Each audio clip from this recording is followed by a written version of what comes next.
Hello boys and girls, and welcome to my preview of Manchester United against Arsenal tomorrow afternoon, Old Trafford. Big game, and this was the title showdown. This used to be the showpiece match, the game that if you win, it normally went a long way to you winning the title. But now it's two teams that are not what they used to be, two teams that are trying to rebuild, and two teams that are ultimately trying to, get in the top four places. Manchester United were able to do it last season. Arsenal are going to look to do it this season. And this is one of those games in the calendar for me that I look at and I never go into with any form of confidence. Now, I can be, on the face of it, confident. I can look at a game and go into this and say, yeah, I think we're going to win this one. The last couple of years, for example, at Old Trafford, Arsenal have gone into the game as favourites because Manchester United have had a poor run of form. They've had crippling injuries, and everything was there for Arsenal to win the game. And they didn't. And we've drawn our last two there. Last season it was 1-1, and that was the goal that was nearly not given if it wasn't for VAR, where Aubameyang was miles onside, and then David De Gea straight after that makes an unbelievable save and stops us from winning the game. And then the year before that it was 2-2, and I remember that one. We go 2-1 up and we're still celebrating when Jesse Lingard equalises, and you're like, oh mate, honestly. And we've not won at Old Trafford in the Premier League since Cesc Fabregas played that beautiful little ball in to Adebayor, and we win the game 1-0. How long ago was that? That is an abysmal record. Records are there to be broken, don't get me wrong. Leicester proved that last week at the Emirates. They've not beaten Arsenal at our ground, whether it be Emirates or Highbury, since the 70s. So, despite Leicester, having good form in certain matches and what they did at the Etihad, and despite Leicester, having Jamie Vardy, it was a game where nobody was really looking at and saying, yeah, I think Leicester are going to get something from this game, given they had injuries as well. Let's remember that. But they gone and got the victory. So, Arsenal can definitely go there and get it done. But it's whether we can, and our record away from home against any of the top six sides. Forget about just Manchester United away. I'm on about any of the top six sides. We haven't won away against a side from the top six since we beat Man City away and Santi Cazorla and Olivier Giroud scored in a 2-0 win. Now, how long ago was that? My word, that's just atrocious when you think about it. It's not good enough. And Mikel Arteta needs to change this tide. He needs to get this weight off our shoulders and start us winning at these big clubs. And that's going to start with tomorrow. We've already been to Anfield this season. We've already been to the Etihad this season. And we've already lost. So this is the third one already. And no excuses. We've got to, be positive. We've got to get the 3 points. And we've got to, come away from there with nothing but the win. And some will say it's the wrong time to play Manchester United, given the fact they've hit a bit of form. But their home record in the Premier League this season is not good. They've not won at home in the Premier League so far. They drew last time out with Chelsea 0-0. They lost to Spurs 6-1. And they also lost to Crystal Palace. And if Crystal Palace had their shooting boots on, they would have also had about 6 goals. It's as simple as that. But yeah, formation's going to be key. And it'd be very interesting to see what Mikel Arteta does. I think that if we play expansive, we play into Manchester United's hands, they can pick you off and they can play very good, fast, counter-attacking football. I think if you set up with a rigid formation and a low block, that's where you can get Manchester United and you can start to invite them in and say, go on, break us down. And when they can't, is when you can exploit them.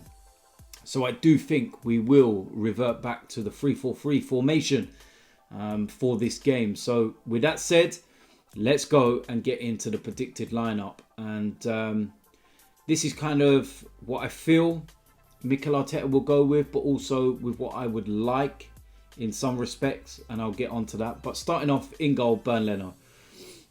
Pretty straightforward, and it'd be interesting to see who has the better game, Leno or David De Gea. David De Gea has started to rediscover some of his form, so it's going to be an interesting matchup. But I have full confidence in Bernd Leno. Now in the back three, this is where we're gonna really have to work hard and shuffle things around a little bit, given the fact that we've got so many injuries. But first of all, I'm going to go with Mustafi on the right of the three. Needs must, got to play. It's as simple as that. Do I want him to play? No. But will he? Yes. I can't say no more than that, really. In the middle of the three, I'm going to go with Gabriel. And this might be a gamble, but given who I'm going to put on the left of that three, I think he would be the better option. Very commanding, very imposing, and he's had a great start to life at Arsenal, and his performances have backed that, and he looks an absolute bargain. But he will have his work cut out in this game with the likes of Rashford, etc. So that's what I'm going to go with, and that's Gabriel. Now on the left of that three, I'm going to go with Kieran Tierney. Played in that role, has played in that role for a long time, and I think that he will better on the left of that three than centrally, which is why I've gone the way that I have. So again, he will have his work cut out, and he's going to have to work hard, and he's going to have to be really switched on. So that's what I'm going to go with. Now in the wing back positions, first of all on the right hand side, I'm going to go with Hector Bellerin, and I think this is a pretty straightforward decision, to be honest with you, and I don't think that there's any other option, and I think that Mikel Arteta will most definitely pick Hector Bellerin. Now, in the left wing-back position, I'm going to go with Ainsley Maitland-Niles. Thought he had a poor game against Dundalk. But he knows this position, and he knows how to play it well. And against Manchester United, he's going to have to play well. And he's going to have to be able to nullify the threat that comes down that side. He can definitely do it, which is why I'm going to put him there. So it's as simple as that. The midfield two, first of all, I'm going to go with Thomas Partey. Now he's going to be vital to this game. He could be our ball winner, ball carrier, powerhouse, the general. He can do all of that in there. And against Manchester United's midfield, whatever they're going to do, Fred, McTominay, Bruno Fernandes, Pogba, I don't know what they're going to actually go with, but Thomas Partey is more than capable of dealing with any one of them. And it's as simple as that.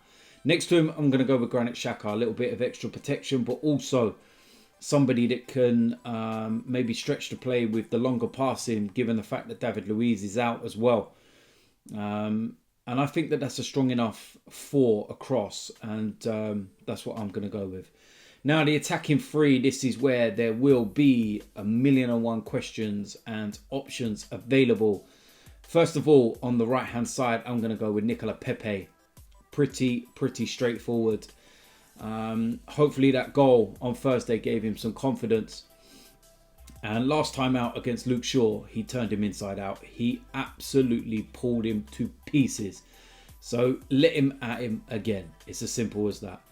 On the left of that three, I'm going to go with Saka. And I think that he's been one of our standout players this season so far, performing every time he plays. And he will cause Manchester United no end of problems. So I've got no issue with this in any way, shape or form. Now, in the middle of that three, I'm going to go with Pierre-Emerick Aubameyang. Central role.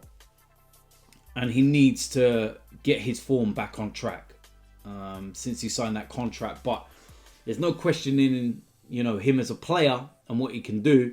He's just had a little dip. And this is the perfect time to answer some of them critics and shut a few mouthy people up. Down the middle, given Pepe, Saka and, Partey running in behind, I think we could do okay. And I think we could create something on the break especially. So that's what I'm going to go with. So there we go. That is it for my preview and my predicted lineup. As usual, let me know in the comment section what you think about that lineup. Would you go with that formation? Would you change it? If you do go with that formation, What's your personnel? Who would you play if it's different from mine? Let me know in the comment section, and I will be taking a look today and tomorrow, and I will interact with some of you on there. So pretty straightforward. Now, if you're new around here, make sure you do hit the subscribe button. Make sure you smash a like on this video, and I will see you a lot soon. I'm out of here.